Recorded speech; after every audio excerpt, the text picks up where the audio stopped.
Thank you, and thanks for the opportunity to be here. I'll just spend about an hour with you, and I'm going to be talking about outthinking the competition. I won't tell you much more about myself, but just briefly, I'm 40 years old. I've been doing this for about 12 years. I live just outside of New York, and as you can hear later, I have 3 young kids. And what I do is essentially this. I conduct seminars and workshops, help people outthink the competition. My mission in life is that people love what they do. They love their jobs, and they love what they do. I saw a sign that said that. We love what we do just outside. And that's what I hope that we'll cover today is what are the big ideas that you can implement in your company that will help you sail past the competition and bring that kind of creativity and fun that you might experience in other areas of your life, bring that into work and disrupt, surprise, outthink the competition. Let me tell you what I mean by outthinking the competition. So in 1968, Dick Fosbury had a big idea, and that idea was that he could jump over the high bar backward. He was standing in a stadium in Mexico City surrounded by thousands of people. They're all watching him, and Dick runs down the field, and he jumps up, and he twists awkwardly and flops over the other side of the high bar, going backward. He lands on the ground, and the crowd is stunned. First, they don't know what to say. They've never seen this before. Then they start laughing. And the laughing grows and grows and grows. And as Dick gets up and stretches his back, because they didn't have pads then, they weren't planning on it, he looks up at how high he jumped, and it hits him. He's going to win the Olympics. Then it starts hitting the crowd. This guy is going to win the gold medal. What you want to know is that before 1968, the way we jumped over high bars was using what's called the straddle technique. We jump over forward using straddle or scissor technique. And every gold medal winner before 1968 had won by going over forward. In fact, every Olympic athlete competed only by going over forward. Every trainer, we didn't have ESPN then, but if we had ESPN, every expert would have told you that the way you jump over the high bar is by going forward. And Dick Fosbury literally turned his back on tradition, went over backward, won the Olympics. It took the competition 8 years to catch up with him. 8 years later, 90% of Olympic high jumpers are going over backward using what's called the Fosbury Flop. If we dissect this Fosbury Flop, what we see is we see the innovation pattern, the disruptive pattern, the outthinker pattern. First, your competition grows rigid. They stop thinking. They adopt a routine. Then an outthinker emerges. They adopt a new paradigm. They see things differently, so they act differently. And the way the market responds to that outthinker is that first they ignore them, and then they laugh at them. Mahatma Gandhi said, first they ignore you, then they laugh at you, then they fight you, and then you win. He describes the disruptive process. They ignore you, they laugh at you, and then the final step is by the time they fight you, it's too late, you've already won. That same pattern we see in all domains. All breakthroughs happen when an outthinker emerges and adopts a new paradigm. Let me take you back further to the time of Genghis Khan. Genghis Khan doesn't have a great reputation.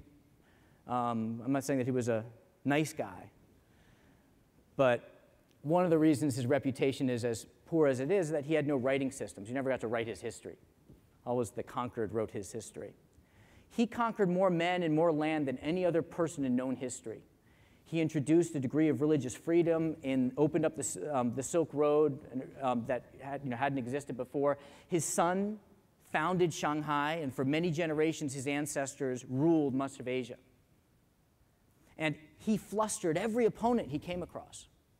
Even though he had fewer men, they weren't professional soldiers. I said they had no writing systems. They weren't trained. And with one exception, they had no technological advantage. But every time they confronted an opponent, they flustered them.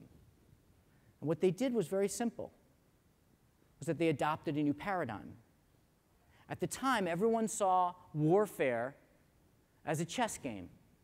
You line up against your opponent, you shoot arrows, you send in ground forces, and then you send in the cavalry.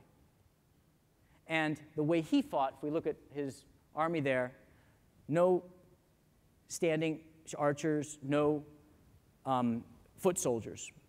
What he did was he surrounded his opponent. They viewed warfare as hunting, and the way they hunted was they surrounded and herded their opponents and and shot arrows at them. So we see the same pattern. The competition adopts a set way of doing things. They start repeating themselves. Arrows, foot soldiers, cavalry. Arrows, foot soldiers, cavalry. An outthinker emerges. They have a different point of view. They see the world differently, so they act differently. Then eventually they win. Now, of course, we're not here to talk about warfare or sports, but we see this in all domains, in science as well, and in business. We can track the breakthroughs of all great companies by them adopting a unique paradigm, one that disrupts the competition. Let me give you an example of what I mean by an outthinker. I was born in Philadelphia. Philadelphia is also the birthplace of a company called Urban Outfitters. How many people have seen Urban Outfitters before? Okay. How many people have shopped for yourself at Urban Outfitters, just out of curiosity? Great. So Urban Outfitters was created by two college roommates from the University of Pennsylvania. My father teaches at Penn, actually, and he's a communications professor. One of these founders was his student, and he asked him, just as an aside, he asked him what he thought of the name Urban Outfitters when they were thinking of starting this company. My father, being a great communications professor, said, well, it's a terrible name because of this and this and this and this. But they went with the name anyway, and it worked. They're growing at 30, 40% a year. They're 3 times as profitable as the competition. And like every great company, every breakthrough company, their competition wants to copy you. How many of you have competitors that try to copy you? How many people have competitors that try to copy you? I think we all do.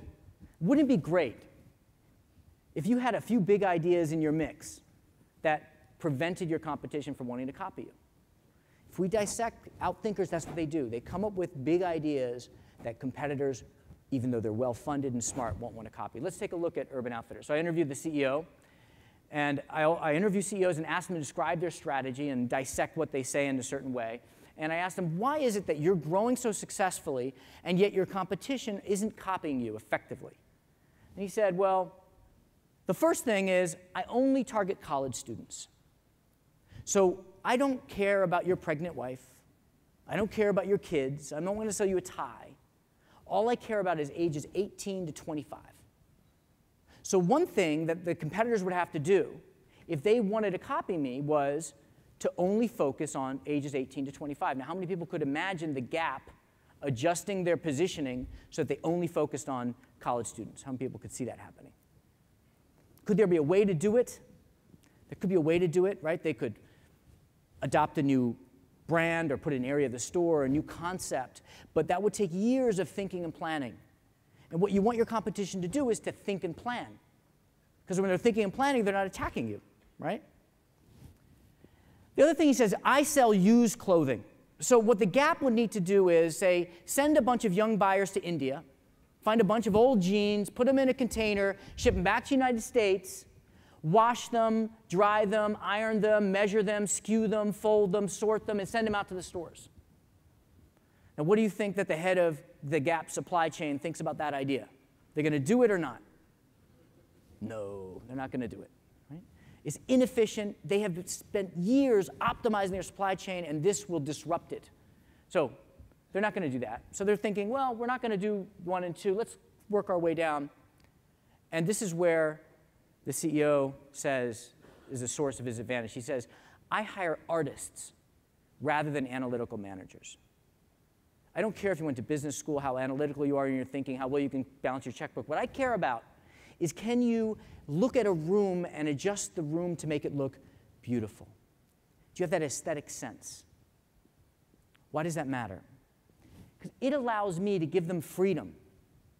If one of my managers is walking to work and he sees an old wooden crate on the floor and he thinks, wow, that would look great in the men's section, he could pick up that crate, walk to work, and put it on display in the men's section.